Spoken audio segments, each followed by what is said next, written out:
Donc, dans cette vidéo, on va revoir le concept de variation à ne pas mélanger avec C. La variation d'une fonction, c'est que je veux observer qu'est-ce qui se passe avec les valeurs de la variable dépendante. Est-ce que les valeurs augmentent ou si les valeurs diminuent lorsque j'augmente ma valeur de X?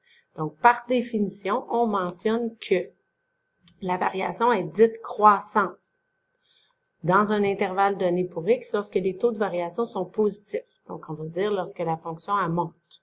Lorsque je la regarde de gauche vers la droite. Parce qu'un escalier, on peut la monter et la descendre. Donc, il faut toujours regarder, observer le graphique de gauche vers la droite. Tandis qu'on va dire que la fonction est décroissante dans un intervalle donné pour X lorsque les taux de variation sont plus petits ou égaux à 0. Donc, ça veut dire que la fonction, elle descend. Donc, soit qu'elle monte ou elle descend. Donc là, c'est plus facile d'illustrer le tout avec un exemple. Donc là, on a dit la fonction est dite croissante ou si la fonction est dite décroissante. Donc, croissante ici, elle monte et décroissante ici, elle descend. Toujours lorsque je regarde le graphique de gauche vers la droite. Reprenons notre graphique initial. Dans mon graphique initial ici, j'observe mon graphique. Je fais toujours une lecture de mon graphique en l'observant de gauche vers la droite. OK? Donc, je regarde toujours de gauche vers la droite et là, j'observe qu'est-ce qui se passe avec mon graphique. Donc, dans ce cas-ci, si je réfère à mon domaine de ma fonction, le domaine, c'était toutes les valeurs ici. On n'avait pas de restriction. Donc, on partait de moins l'infini et on utilisait toutes les valeurs à l'infini positif. Donc, là, dans notre situation ici, on va commencer par la plus petite valeur à gauche. Qu'est-ce qui se passe avec le graphique quand je me promène de cette façon-là? Je me rends compte que le graphique, on va dire qu'il est décroissant dans cette portion-ci. Donc, décroissant. Oups, il y a un changement de variation à ce moment-ci, ici. À partir de cette valeur-là, le graphique devient croissant. Donc, il est croissant, il monte. Stop! Qu'est-ce qui se passe à ce moment-là? Oups, il redescend.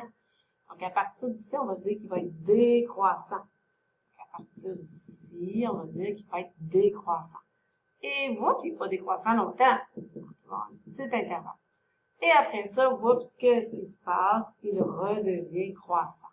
Donc, vous voyez, en observant le graphique, il y a eu différentes variations. Donc, au départ, il est décroissant, croissant, décroissant, croissant. Comment je vais indiquer cela dans mes notes lorsque je vais vouloir faire l'étude de la variation? Bien, je vais simplement le dire. Donc, f de x, ça c'est ma fonction, est croissante.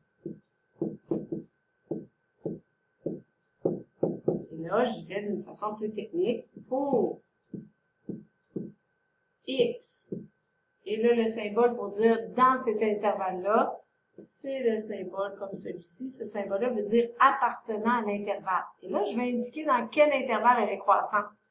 Moi, pour aller observer mon graphique, croissante, il y avait deux moments. Donc, il va falloir que je fasse deux intervalles. Je vais commencer par l'intervalle le plus à gauche.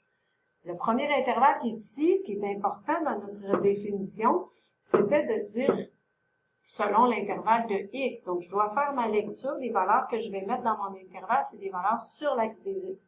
Donc, dans ce cas-ci, ça va être de 0 et elle est croissante jusqu'à cette valeur-là. Je sais qu'elle monte de là jusque-là. On a tendance à vouloir le faire comme ça. Mais non, il faut lire sur l'axe des X. Donc, c'est à partir de 0 jusqu'à la valeur ici. Donc, 1, 2, 3, 4, 5, 6, 7. Donc, je vais aller indiquer dans mon intervalle, la plus petite valeur de mon intervalle, c'est 0 selon le X, jusqu'à 7. Donc, entre 0 et 7, elle est croissante. Elle redevient croissante ici, là, dans la dernière portion. Donc, cette valeur-là, ici, c'est 8, jusqu'à l'infini. Donc, je vais aller le dire, mais je veux unir mes intervalles. On utilise un grand U sans la petite queue ici.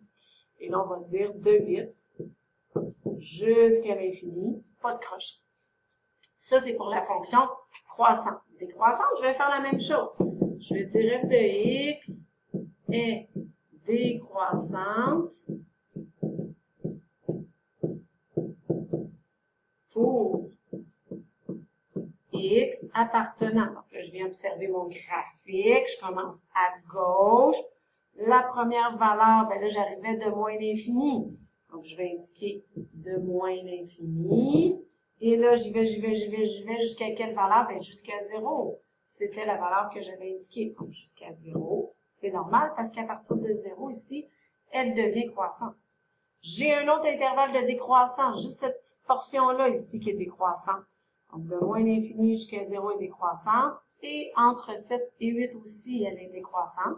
Donc, je vais unir mon intervalle entre 7 et 8. J'aurais envie de vous dire que l'étude de la variation, c'est une des études où je vois le plus d'erreurs parce que les élèves, souvent, ils vont faire des lectures en suivant le graphique. Ça monte, ça descend, puis ils vont lire, ils vont se mélanger dans l'intervalle. Donc, vous voyez comment j'ai procédé ici? J'ai vraiment regardé de gauche vers la droite. Je suis allée cibler mes valeurs. Donc, sur l'axe des X, donc je me suis même mis des barres verticales. Faites ça, vous n'aurez pas de problème. À vous de jouer!